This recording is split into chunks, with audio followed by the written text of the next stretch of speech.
Багштай уухад шуугсан их хөргөөний эзэн юм багштай. Тусал дэлгэвсэн ирээдүйн замын их юм багштай. Багштай нэвтрүүлгийн энэ удаагийн дугаартаа нийслэлийн сонгоо хайрхан дүүргийн 12 дугаар дунд сургуулийн захирал Монгол Улсын зөвлөх багш Мишиг Доржийн туул сайхан оролцож байна. Тэрээр олон мянган багш нарын төлөөлөл бас ямар ч цаг үе багш мэрэгчлээ өөр мэрэгчлэр солиогүй цөөхөн хідэн тангараг өргөсөн хөлийн цэргийн эхнэр. Яагаад ингэж хэлж байна вэ гэвэл хөлийн застав томилогдсон ажилладаг цэрэг хүний эхнэр өөрийн мэрэгчлээ орхиод цэргийн хүн болчихдог талтай. Ингээд та бүхнийг туул сайхан багштай уулзуулъя. Мишиг Доржийн туул сайхан гэж дуудуулах мэдээ сайхан. Харин багш гэж дуудуулах юм ямар байдг юм бэ? Үнэхээр гайхамшигчтэй. Би бол одоо багшаа гэд энэ тэнд хаач явсан одоо дэлгөө уртж явж ирсэн тий. Годомдод явж ирсэн ч хаач явж ирсэн, автобусанд явж ирсэн.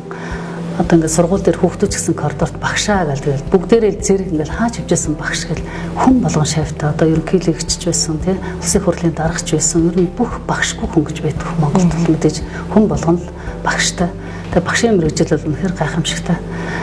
Ямар ч байсан л одоо нар ертөнцид байхгүй нандин сайхан алуу гагцгүй багш хүн заяажээ гэдэг бол үнэхээр энэ бол гайхамшигтай үг.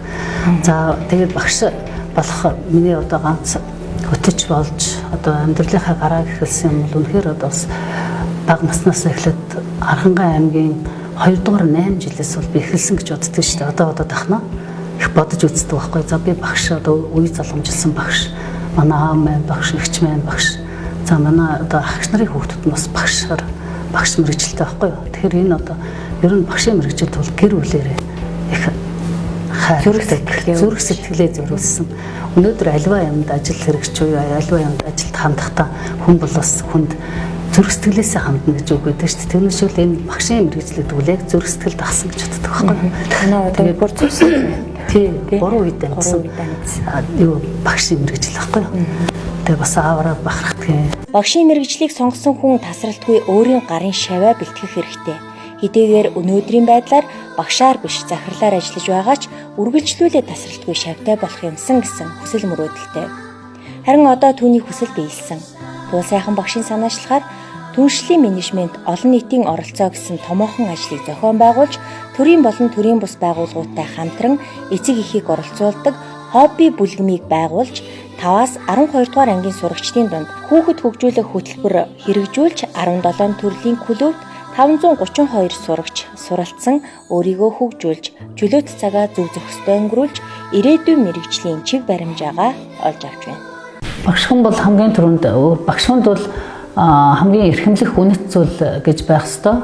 Энэ бол багшийн дүр төрх, багшийн одоо нүүрний хувирал, за багшийн биеийн хөдөлгөөн, за мөн дуу хоолой, хүүхдэд хандах хандлага, сэтгэл зүрэх, за мөн одоо ялангуяа одоо хамгийн гол юм бол сүүлийн үед яригдж байгаа зүйл бол хүүхдэд аль болохоор одоо бодит үнэлгээ тавьж хүүхдийн зүрх сэтгэлийг чагнадаг, мөн одоо хүүхдийн тухайн сурсан эрдэм мэдлэгийг чадвар болгох энэ чиглэл дээр нэлийн одоо бодиттой үнэлгээ өгч ингэж чадах юм бол тэр багш хүүхдийн харилцаа хандлага бол улам одоо ягт ойлгож бие бинийгээ хүндлэх, зам эцэг эхийн оролцоо нэмэгдэх, одоо багштайгаа айлхаар ойр одоо хүндлэлтэй багшийг хүндлэх ийм одоо хүндлэл бий болно гэж бодож байгаа. Тийм учраас хүүхдийг бол аливаа одоо хүүхдийн хөгжил чадвар дээр бол нэлээ одоо үнэлж хүүхдийг чөлөө цагаар зөв боловсон хөгжүүлэх, өөрийнхөө сурсан мэдлэг чадвараа хүүхдэд өр өгөөчтэй өгч сургах, тэрийг зөв үнэлэх энэ бол тогтолцоо бол өөрөө багшийн одоо үнд зүйлээ гэж миний хувьд бол тэгж боддог.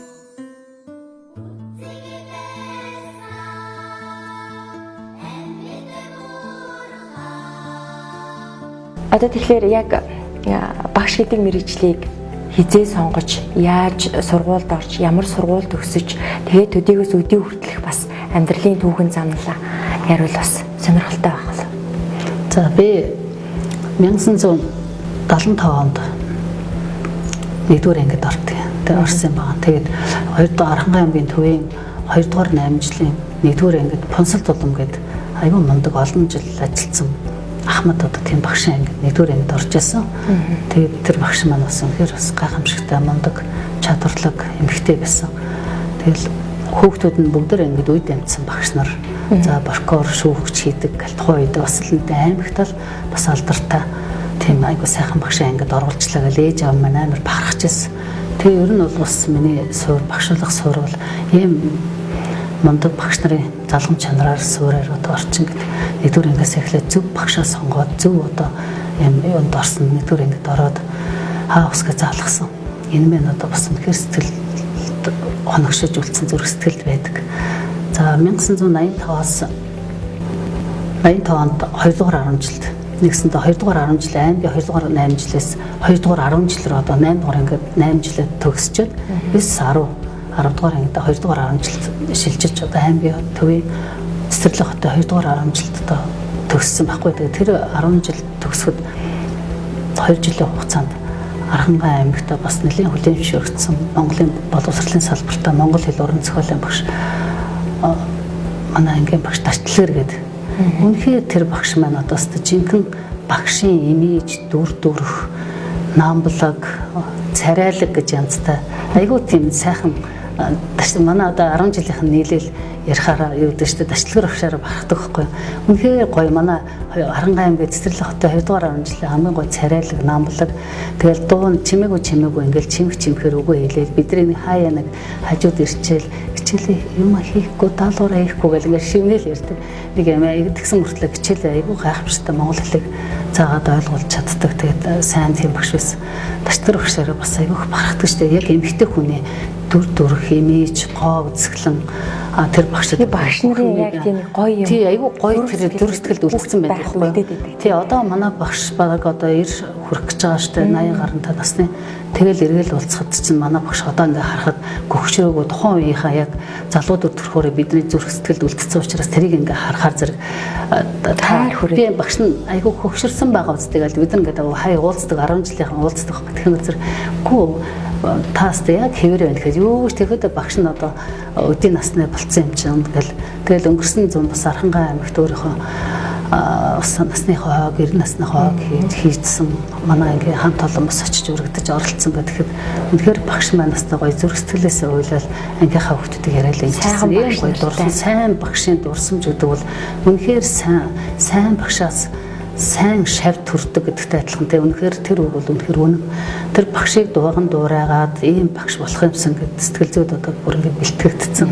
Тэр багшийн гоё одоо хүүхдтэй хандж байгаа зүрх сэтгэл өөрийн биеэ авч явж байгаа багшийн нэг имиж дүр төрх те ийм байдаг шүү дээ. Тэрийг бол үнэхээр бас хүүхд болгон тэрийг авч чадсан, өглөж үлдсэн гэж миний хувьд бол боддог.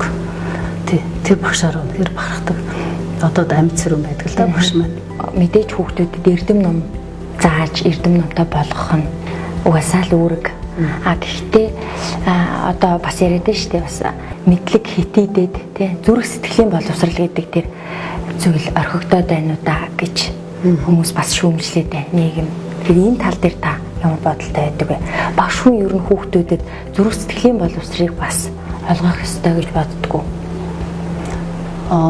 Ийм юм л та Монголын боловсролт бол тухайн үед бидний үед бол Данида хөтөлбөр те одоо ингээд Кембриж тэгэл маш олон одоо системийн хувьд бол бас өөрчлөлтүүд гарсан шүү дээ.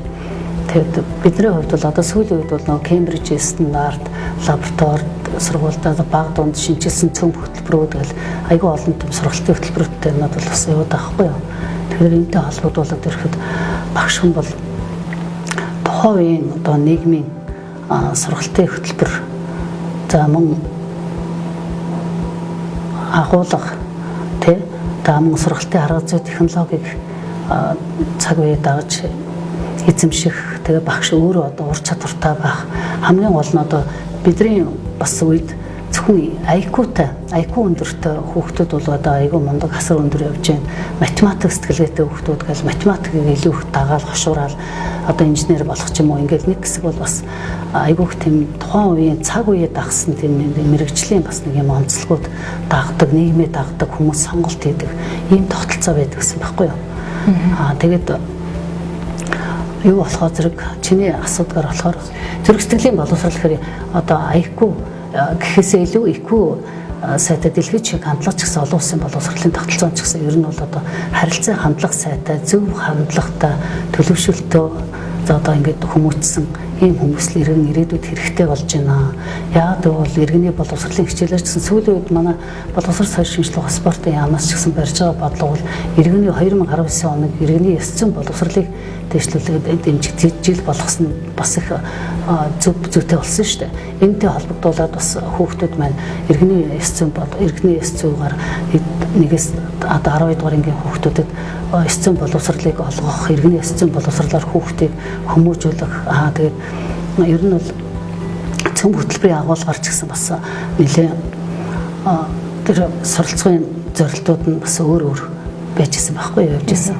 Тэгэхээр энэ чиглэлээр бол сүүлийн үед бол иргэний ёс зүйн боловсролыг дээшлүүлэх IQ хүүхдүүдийн хүмүүжил төлөвшлийг хандлагыг сайжруулах тэгээд Монгол ёс заншил үндэсний ёс заншлыг бол одоо хүүхдүүдийг төлөвшүүлэх энэ хичээлүүд дээр одоо заах, нэмэх хичээлүүд оруулах. Сүүлийн үед бол бас энэтэй холбогдуулаад эрүүл мэндийн боловсролыг дэмжих энэ чиглэлээр бас нэлээд бас төлхөө орж иж байгаа бас зөв гэж бодож байгаа.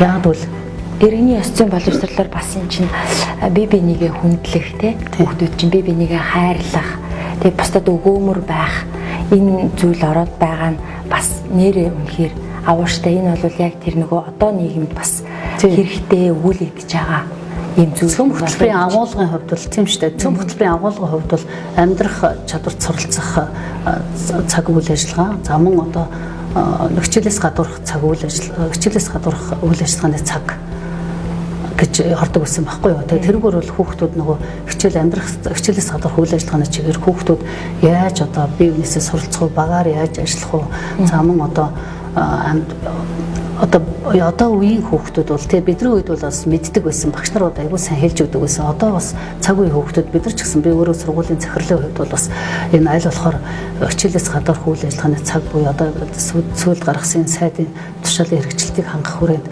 иргэний ёс зүйн боловсрол гэдэг бол өөрөөр хэлбэл иргэн зөв хүн ирээдүйн одоо Монгол хүүхдийг зөв замд төлөвшүүлэх энэ чиглэлээр иргэний ёс зүйн боловсролоор яаж ойлгуулах юм, яаж хүүхдийг зөв зам үлдээ болгох юм, яаж Монгол ахуйгаа одоо дээдлж хүндлэх ёстой юм. За одоо жишээлх юм бол энд одоо ярьцлага авч байгаа энд ч гэсэн бас уур амьсгалын хувьд бол тийм Монгол гэр зан заншил бол бас бүрдсэн гэдэгтэй адилхан тийм ээ байна шүү дээ. Бид хоёр энэ орчинд тэрүүнтэй адилхан яг одоо сургуулийн орчин ч гэсэн одоо Монгол ёс заншил сүүлийн үеийн хүүхдүүд, орчин үеийн хүүхдүүд бол яг нөгөө гэрийн тоон, уйн тийм ээ гаргалгаа одоо Монгол ёс заншлын бас энэ ахуйн зан заншлын юмыг бол бас зарим мэдэхгүй байгаа байхгүй юу. Тэгэхээр энийг бол бас мэдрэмжтэйгээр ингээ олж харсан байгаа байхгүй юу. Манай бас төрийн сархааны төв байгууллагаас тэгээ энэ чиглэлээр ер нь бол үе үедээ л ер нь бол сайд боловсролын Монголын боловсролын салбарт бол ер нь бол аль болохоор хүүхдүүдийг хичээлээс гадуурх үйл ажиллагааны чиглэлээр яаж хөгжүүлэх юм, дугуйлын сонгонд яаж одоо нэмэгдүүлэх юм, тэр дугуйлын сонгоноор хүүхдүүд яаж хөгжих ёстой юм.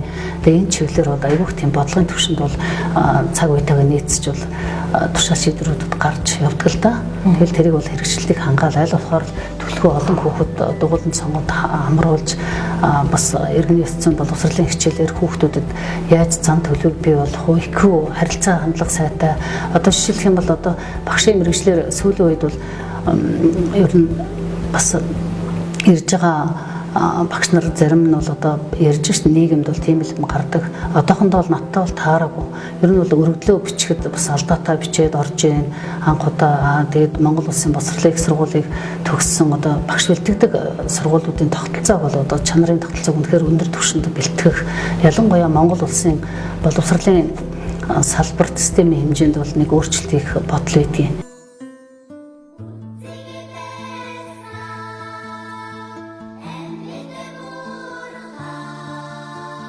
Одоо яг 12 дугаар анги төгсөж байгаа хүүхдүүд байгаа шүү дээ. Тийм.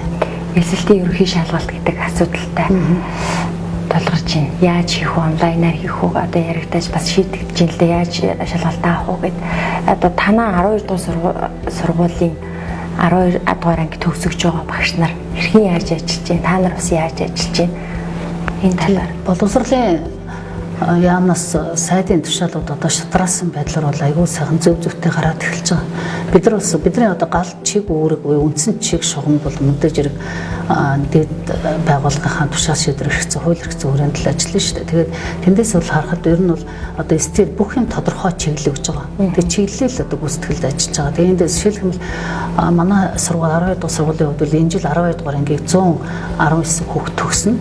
Тэгээд 3 анги байгаа. 3 бүлэгтэй. Тэгээд тэн дээр харахад бол онлайн сургалтыг энэ 1 сарын 27-оос эхлээд одоо COVID-19 өвчин одоо гарлаа шүү дээ. Энтэй холбогдуулаад хичээл 20 цэрэд орсонтой холбогдуулаад бол сургууль бол тодорхой хэмжээний менежмент сургууль болгон төлөвлөлт хийж одоо сургууль энэ одоо юунаас гарцаас гарахын тулд хүүхдүүдээ сургалтыг унахгүй тулд одоо чанараа барьж ажиллах, хүүхдүүдэд сэтгэл хандлагын бий болгох, сэтгэл зүйн орчин илтгэх, за мөн эцэгчүүдэд энэ одоо онлайн сургалтын үйл ажиллагааг ойлгуулах гэдэг шатраасан байлаа. Дандаа онлайн Zoom application, Google Form гэдэг эдрийг одоо татаад боломжоор л одоо мөнгө төлөхгүй эндээс татаад онлайнаар сургалтуудыг бол системтэй явуулаад гэсэн үр дүн бас гарч байна. Тухайлах юм бол 12 дугаар ангийн хүүхдүүдийн эцэгчүүдтэй хурлаа хийлээ.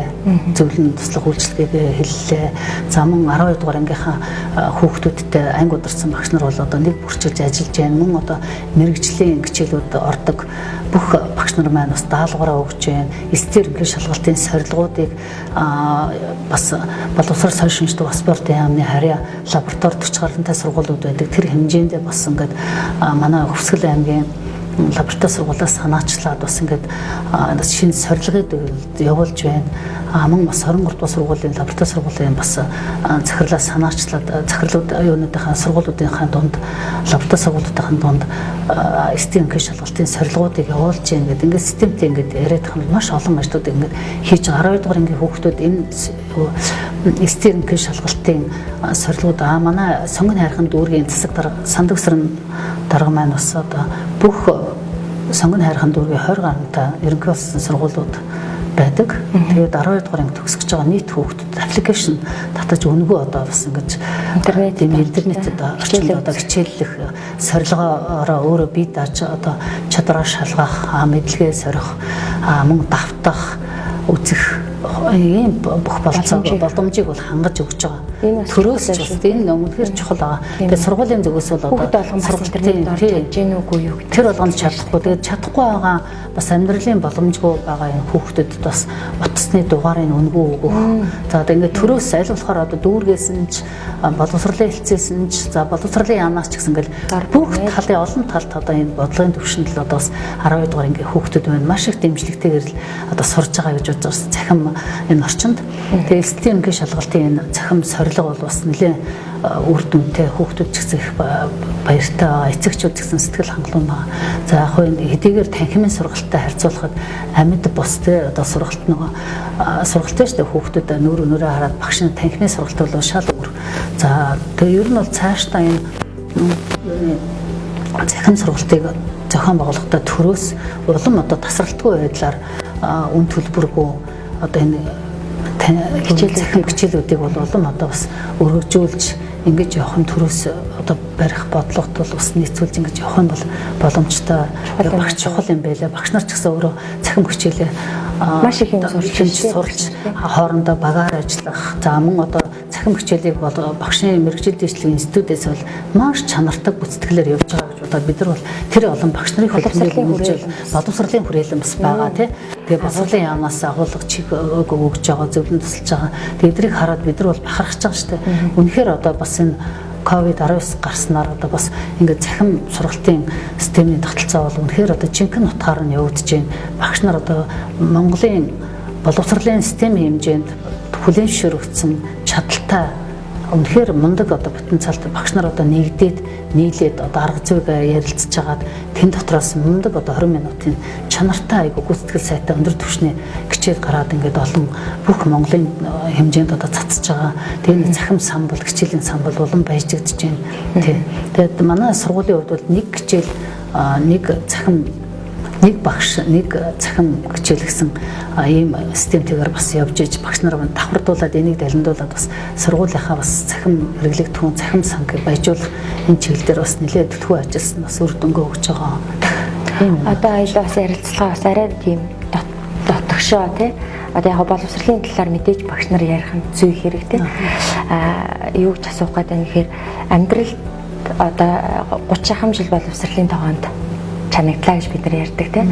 Тэгээд энэ хугацаанд их тийм сайхан дурсамж байгаа бах мэдээж хэрэг тэр дурсамжаасаа хуваалцаач гэж хүсэж байна. Тэгээ миний хувьд бол зэргийн нөхрөө дагаал одоо түрүүн дээр дурдсан шүү дээ тийм. Ер нь бол өөрийнхөө мэрэгчлээсээ бол хазаагаагүй. Ерөөсөө яг зүрх сэтгэлээсээ багшийн мэрэгчлээсээ л одоо олон найз таны хүүхдүүдээс багш хүүхд манай байхгүй. Сонгоог байгаа. Өөрөөсөө хүүхдүүд ч бас заалахгүй өөрөөхөө л явдаг юм байна шүү дээ бас. Мэрэгчлээ заахгүй өөрөөсөө бие тааж суралцах тэрэнд нь бас нөлөөлөх юм байхгүй. Өөрийнхөө хоббигаараа сонгодог учраас тий сонголтоор эрэхтэй болохоор тэрийг хүндэтгэж үзэж байгаа байхгүй.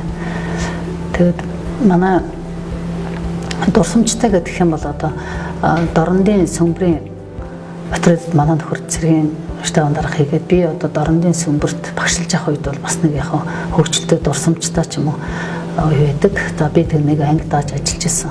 Тухайн үед одоо 8 дугаар анги. Тэгээд тэр хүүхдүүд маань одоо айгу мундаг явж байгаа. Одоо санхүү зохицуулахаар тамийн газрын дараагаар явжсэн алтаад гээл манай нэг хэд хэдэн одоо мундаг шавнар маань байдаг холбоотой. Тэгээд хөдөө ажиллаж исэн багшийнхаа хувьд бол маш их дурсамжтай. Тэгээд гिचэл орсолны юу сөмбөрийн 10 жил багшиж байхад бол орсолны цаг айгу бага. Тэгэхээр зэрэг монгол хэлний цагтаа одоо дүүцүүлж хослуулж орсолны цаг энэ ангиудад орно. Монгол хэлний хичээл энэ хичээлд орно гэл ингээл явдаг гэсэн байхгүй. Тэгээд тухайн үед надад их тэг таарсан. Тэгээд би 2 хичээл хослуулж орж исэн цаг байдаг. Монгол хэлээ ч орно, орос хэлээ ч ороод явж исэн. Хичээлийн сургалтын одоо нэг цаг нь хүрэхгүй.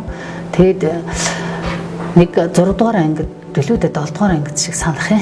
Тэгээ нэг хичээл орж исэн. Тэгсэн чинь нөгөө бусад хичээлүүд нь орос хэлээр хичээлээр ороод самбар дээр бичижсэн бол нөгөө самбар дээр нэг домашний задание гэл ингээд бичсэн нөгөө гэрийн даалгавар гэж бичих гэжсэн чил бас тэрийг нэг бичээл ард нөгөө нэг хичээл зөвлөн туслах үйлчлэгээ өгөх бол одоогийн байдлаар бол багш хичээл цугаараа сургуулийн нөгөө захирал тэгээ сургуулийн захирал гэдэг одоо тухайн үеийн хичээлийн эрхлэгчтэй одоогийн сургалтын менежер байхгүй юу.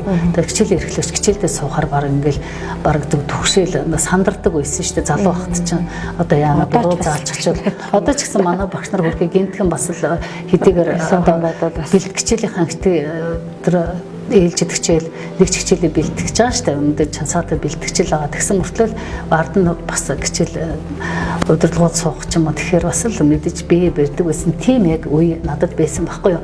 Тэгээ тэрэн дээр бие барьж байгаа л тэгэж нөгөө замбраагүй хичээл орж байгаа байхгүй юу. Жишээлх юм бол 7 дугаар ангид орж исэн чи яг хүүхдүүдийг чи гэрийнхэн даалгавар хийгээгүй юм уу хичээлээ уншаагүй юм уу гэж хэлэх гэж байгаа л ажууд нарт орсоор хэлчихэл тэгэл тиний читааш гэл гэсэн байхгүй. Тэгсэн чинь л нөгөө хүүхд маань монгол хэлний хичээл орж исэн юм чи орсол дээр орж байгаа юм шиг. Тэгсэн чинь нөгөөдг нь харж ярьжсанаа чи читааш гэл урдаас тэгж үлээ. Тэр бүр дурсамжтай. Тэгэл нөгөө тэндээс 40 минутын хичээлээ дуусчаад бүр хөлс гараал бүр хамаг үдэг бие салганаал одоо нэгстэй энэ хичээл бол одоо ингээд 50 тууцаа өнгөрсөн одоо өстой нэг сургуулийнхаа захирал хичээл эрхлэгчд одоо загнуулах охоо одоо замчаанд хүртэнэ гэл ингээл орсон чинь нөгөөдөл харин манай одоо тухайн дорндын сөмбөрийн 10 жилийн захирал тухайн үед оюун чимэг захирал маань бас айгүй хайгаал орж ис өрөөнд нь тэгээд ороход за туул сайхан багшаа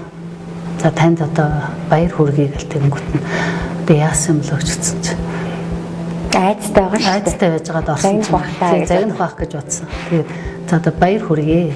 Залуу хүн байна. Одоо сургалтын арга зүй одоо хүүхдтэйгээ одоо ойр дотн ажиллаж байгаа тэр багшийн одоо чиний одоо үнэхээр гоё имиж бүрдүүлээд орчин бүрдүүлээд тэр арга зүй чинь маш их гоё таалагдлаа.